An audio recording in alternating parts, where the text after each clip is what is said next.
Dozens of driverless cars started rolling through a London borough this morning. Nobody is allowed to ride them. The borough is Brent. The cars are Baidu's Apollo Go RT6, the sixth generation of its purpose-built Robotaxi. And who is running them?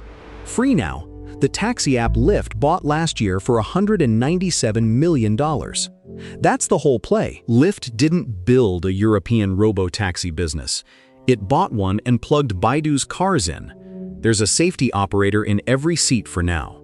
Urban roads, suburban roads, deliberately ordinary streets. But here is what makes this actually interesting. Baidu is not the only one out there. Waymo has been testing London since April. Around 100 Jaguars across 100 square miles of city. Uber is running with Wayve, a British startup, in central London. Some of the ugliest traffic on the planet. 3 fleets, 1 city. So why is everybody obsessed with London? Because it's right-hand drive and the streets are hostile. Solve London and the easy cities solve themselves.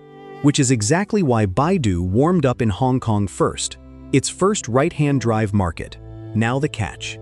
This is not a service yet. Public riders are penciled in for 2027, and only IF Transport for London signs off. The demand, though, is already sitting there. 58% of Londoners say they would try a driverless ride. Under 35, nearly 2/3.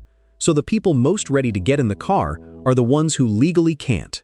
3 of the biggest robotaxi programs on Earth, circling one city, waiting on the same signature. Whether that signature lands in time is anyone's guess. Either way, I'm the Tech Bard, and this channel runs on you. So hit like, subscribe, and tell me below if anything's off, AI made, human checked, and you're the final word.